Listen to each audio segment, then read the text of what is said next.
Houston should not be sinking. It is not perched on the edge of a sea cliff. It is not sitting on an earthquake fault line. It was not built on a volcanic island or a crumbling coastline. By every standard measure of geological stability, Houston, America's fourth largest city, home to 7 million people, the energy capital of the world, should be one of the most solid places in the country to build a life. Houston sinks 5 centimeters every year, and it has been doing it quietly, relentlessly, for decades, right beneath everyone's feet. A study published in the journal Nature Cities in May 2025 confirmed what scientists had been tracking for years. Houston is the fastest sinking major city in the United States. Not by a small margin, by a significant one.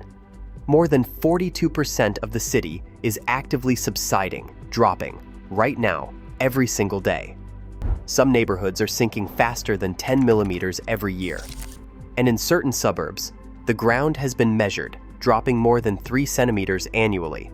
That is over an inch of ground gone every year, beneath homes whose owners have no idea it is happening. 7 million people are living on a city that is slowly being swallowed by its own ground. And most of them have never heard the word subsidence.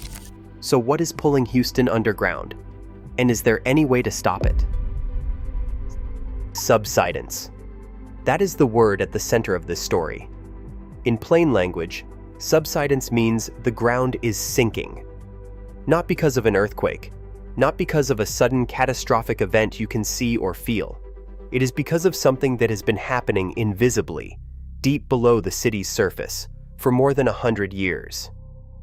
To understand why Houston is sinking, you first have to understand what Houston is actually sitting on. Unlike cities built on bedrock, which is the granite and limestone that form the ancient, hard skeleton of continents, Houston sits on a thick layer of unconsolidated sediment. Clay, sand, and silt were deposited over millions of years by rivers spilling into the Gulf of Mexico. It is soft ground, compressible ground that behaves, under the right conditions, more like a dense sponge than a slab of stone. What keeps that sponge from compressing is water. Underground water, trapped in layers of rock and sand and gravel called aquifers, acts as the structural support that holds the soft sediment layers in place. The water pressure keeps the particles apart. Remove the water and the particles compact. The sponge squeezes. The ground drops. Houston has been pumping water out of its underground aquifers since the 1890s. As the city grew, and Houston grew explosively through the 20th century, doubling and doubling again, the demand for groundwater grew with it. By the mid-20th century, entire sections of the Houston-Galveston area had already sunk by 10 feet or more. Not inches. Feet. Landscapes transformed. Coastline permanently changed. Ground that had been farmland had become open water. Engineers knew what was happening. Regulatory agencies were eventually created to address it. The transition from groundwater to surface water was mandated in areas where the damage was most visible. But the suburbs kept building. And in the suburbs, the pumping never fully stopped. The 2025 Nature Cities study did not discover a new problem. It confirmed that the old problem is still active, and that it has followed Houston's growth outward to exactly the places where the most people are building their lives right now. May 2025. The journal Nature Cities publishes a satellite-based analysis of land movement across American cities, and the headline finding is one of the most consequential environmental revelations of the year. Houston is the fastest sinking major city in the United States. More than 42% of the Houston metropolitan area is subsiding at a rate greater than 5 millimeters per year.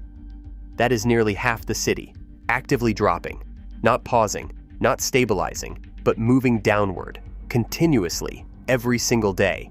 And 12% of Houston, a specific and measurable portion, is sinking faster than 10 millimeters per year. Translate those numbers into something you can picture. 10 millimeters a year does not sound alarming. It is less than half an inch. But over 10 years, that is 4 inches of ground, gone. Over 20 years, 8 inches. Over 50 years, the foundation of a building constructed on that ground is sitting more than 2 feet lower than it was when it was built, on a landscape that has slowly, quietly reshaped itself beneath it. And those are the average numbers. In specific places, the reality is far worse. Between Katy and Fulshear, 2 rapidly growing suburbs on the western edge of Houston that have absorbed hundreds of thousands of new residents over the past decade, researchers identified what may be the fastest sinking ground in the entire Houston metropolitan area. A monitoring sensor near a subdivision called Tamaron recorded the ground dropping more than 3 centimeters per year. 1¼ inches of ground gone every 12 months in a neighborhood built less than a decade ago. The results at Tamaron are no longer theoretical.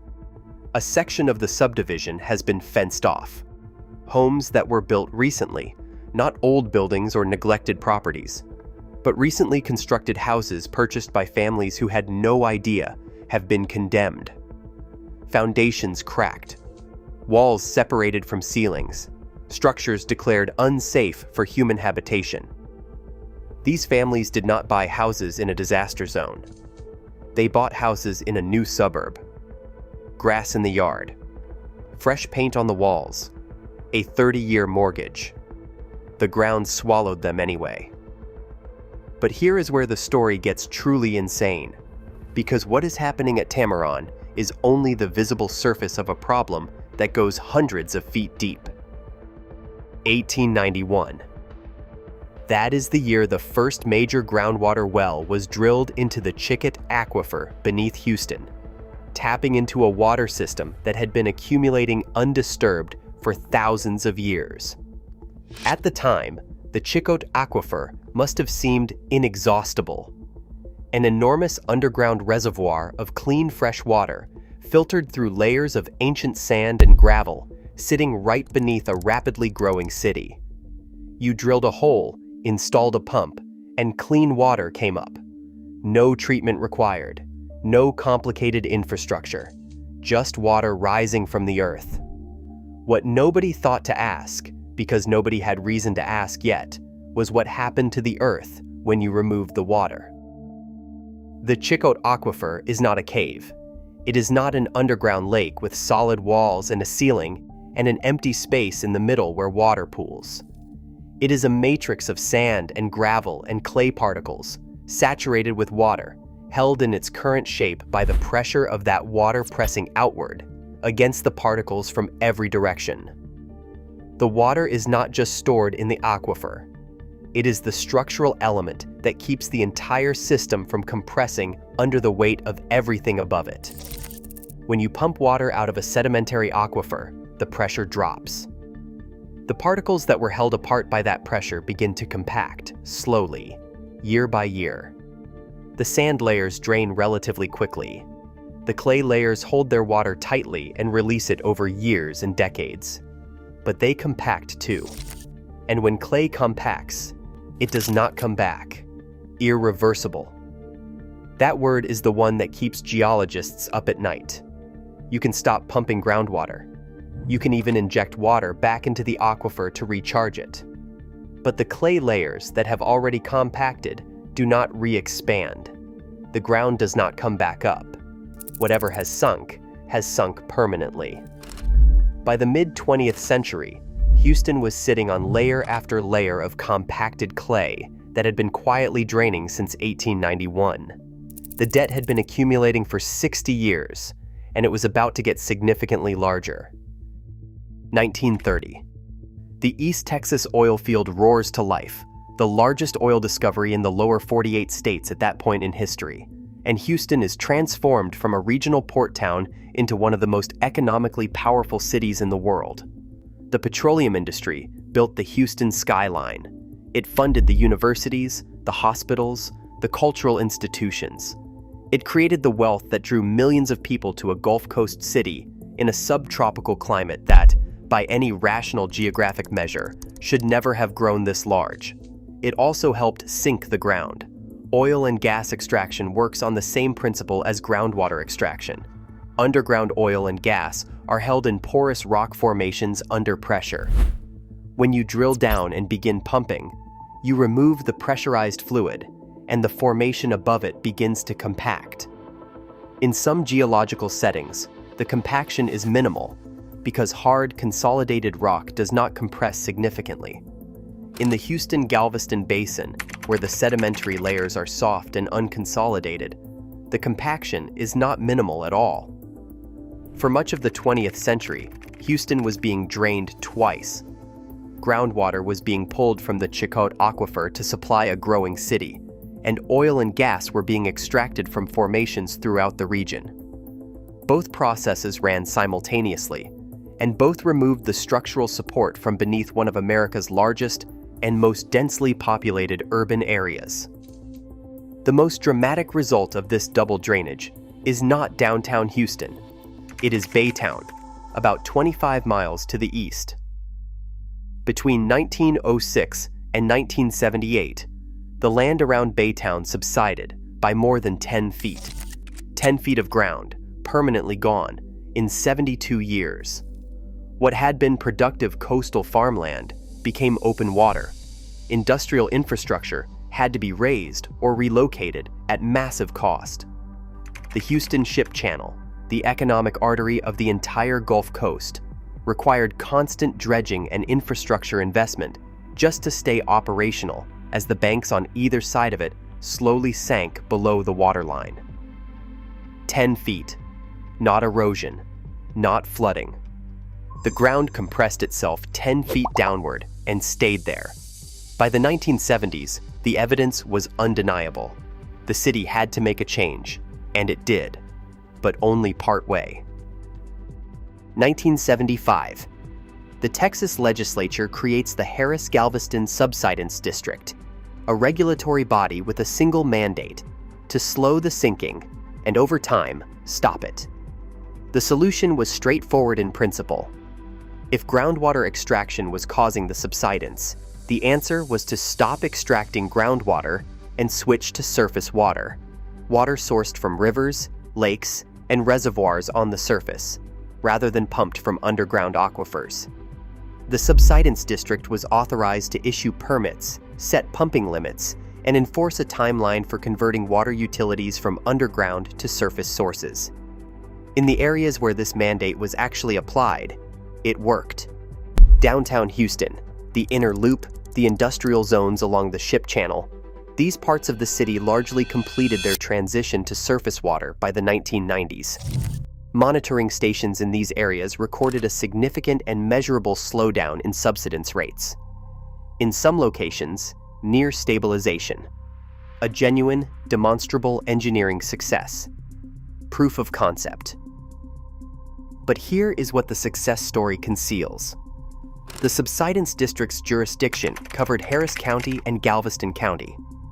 Houston's metropolitan area had, by the time this regulatory framework was established, already expanded far beyond those county lines. Fort Bend County, Montgomery County, Waller County, Brazoria County. And in those outer counties, the explosive growth of the 2000s, the 2010s, and the 2020s, entire cities materializing from farmland in less than a decade, happened largely without the same regulatory infrastructure. New developments in Katy, new subdivisions in Fulshear, new communities in Pearland and Spring and Tomball, all built on groundwater infrastructure because groundwater was cheaper and faster to connect than a surface water system that would have required more planning, more permitting, and more capital investment up front. Groundwater drove the build-out. The problem did not go away. It migrated. It followed Houston's growth outward, into the counties and zip codes where regulators were not yet watching, and it built itself into the foundations of every new home in the fastest-growing areas in the state. The 2025 Nature City study found exactly what this history predicts. The fastest sinking ground in Houston is not in the old industrial zones where subsidence was first measured and first regulated. It is in the brand new suburbs where systematic measurement is just beginning. But if that detail surprised you, every subscriber is automatically entered in our monthly giveaway for a branded hoodie. Details are in the description. August 25th, 2017. Hurricane Harvey makes landfall on the Texas coast and then does something that large storms almost never do at that scale. It stops moving. Harvey parked itself over Houston and the surrounding region for nearly 4 days, and it released rainfall at rates that exceeded what the weather instruments in the area were designed to measure. By the time the storm finally drifted away, some locations had recorded 60 inches of rain, 5 feet of water falling from the sky in less than a week, the equivalent of an entire year of precipitation landing on one metropolitan area in less than 96 hours. The result was $125 billion in damage. The costliest natural disaster in American history at the time. More than 36,000 homes were destroyed or declared uninhabitable. More than 100 lives were lost in Texas alone. But here is the detail from the post-Harvey scientific analysis that almost nobody reported at the time. A study examining the relationship between land subsidence and the Harvey flooding found that 85% of the areas that flooded during the storm had been actively subsiding before it arrived. The flooding did not fall randomly across the city. It did not simply track where the most rain fell. It correlated directly, measurably, statistically, with the parts of Houston that had been quietly sinking for decades. The reason is mechanical and straightforward once you understand it. Subsidence does not just lower the ground, it lowers it unevenly. Different sections of a neighborhood sink at different rates, which means the landscape slowly reshapes itself over time in ways that are invisible until a major storm reveals them. A drainage channel engineered to carry water away from a residential area when the land was flat may no longer function correctly when one side of that neighborhood has sunk 6 inches relative to the other. Roads that used to shed rainwater now hold it. Detention basins that used to sit below the surrounding land now sit at the same level or higher. The entire invisible architecture of how water moves across Houston, the gradients and channels and retention systems that civil engineers designed decades ago, gets quietly scrambled by years of uneven sinking. Harvey did not just test Houston's drainage. It exposed how much the drainage system no longer matched the landscape it was built for. The ground that sank before 2017 has not risen back. The suburbs that were sinking fastest before Harvey are still sinking fastest today. Most people think about the damage from subsidence in terms of what they can see: cracked foundation slabs, buckled sidewalks, doors that no longer close properly in their frames, buildings that tilt visibly over the years. Visible. Those things are real. Foundation repair is one of the most active industries in the Houston metropolitan area. Homeowners in subsidence-prone neighborhoods routinely spend $20,000 to $40,000, sometimes far more, on steel piers driven deep into the earth to hold a structure in place while the ground around it continues to shift. Some homeowners pay for that work more than once on the same house. The house gets pinned. The ground keeps moving. Eventually, the work needs to be repeated. But the most expensive damage from subsidence is the kind you cannot see at all. Invisible. Underground infrastructure, water mains, sewer lines, natural gas lines, stormwater conduits is embedded in the earth and designed to maintain a fixed spatial relationship with the surface. When the ground around a buried pipe subsides unevenly, the pipe does not simply descend with it. It bends. It flexes at connection joints. It cracks where one section of ground has moved in a different direction or at a different rate than the adjacent section. Underground. When a water main cracks underground, the failure is often invisible for weeks. Water seeps slowly into the surrounding soil. System pressure drops slightly. By the time a crew traces the problem to its source, enough water may have saturated the soil that the ground above the pipe has become structurally unsupported, creating the conditions for a sudden, dramatic sinkhole to open without warning. This is not hypothetical. Houston has experienced these events: sinkholes opening in parking lots, roads collapsing without preceding earthquakes, freezes, or construction. Water main failures appearing in neighborhoods with no external cause, just the quiet, cumulative result of ground that has moved differently in different places until the infrastructure connecting those places could no longer bridge the gap. Real. The American Society of Civil Engineers has consistently graded Houston's infrastructure in the C and D range. Land subsidence is a significant and largely invisible contributor, silently degrading buried systems and generating repair costs that run in aggregate into billions of dollars every decade. Not because of accidents, because of physics. The question every Houston resident deserves an honest answer to is this: can the sinking be stopped? The answer is yes, partly. And the part that can be stopped is already being worked on. The Harris-Galveston subsidence district has expanded its regulatory reach and tightened its conversion mandates over the past decade. Water utility districts in the western suburbs, the areas identified by the 2025 study as the fastest sinking in the metro, are under regulatory order to complete their transition from groundwater to surface water. The deadline for most of Harris County largely passed in 2025. Fort Bend County has its own conversion schedule running through the late 2020s. The infrastructure to make this happen is being built right now. A major surface water supply project designed to pull treated water from Lake Houston and push it westward through new pipelines and pump stations to the communities most dependent on groundwater is under active construction. Contractors are currently laying large-diameter pipes between Beltway 8 and Houston's inner loop, extending the surface water network toward the suburbs that have needed it for 20 years and are only now getting it. This work is expensive. It is slow. And when it is complete, it will meaningfully slow, and in many specific areas, stop the future subsidence that ongoing groundwater extraction is currently causing. But it will not undo what has already happened. The 10 feet of subsidence around Baytown, the condemned homes in Tamaron, the flood-prone neighborhoods that became vulnerable because the ground beneath them dropped below the level of the drainage channels meant to protect them. The infrastructure that has been silently degrading for decades beneath roads and neighborhoods whose residents never knew there was a problem. None of that comes back. The clay layers that compacted over 80 years of groundwater withdrawal do not re-expand when the pumps stop. The geological clock does not run backward. What is gone permanently. Houston is making the right moves, belatedly, partially, but genuinely.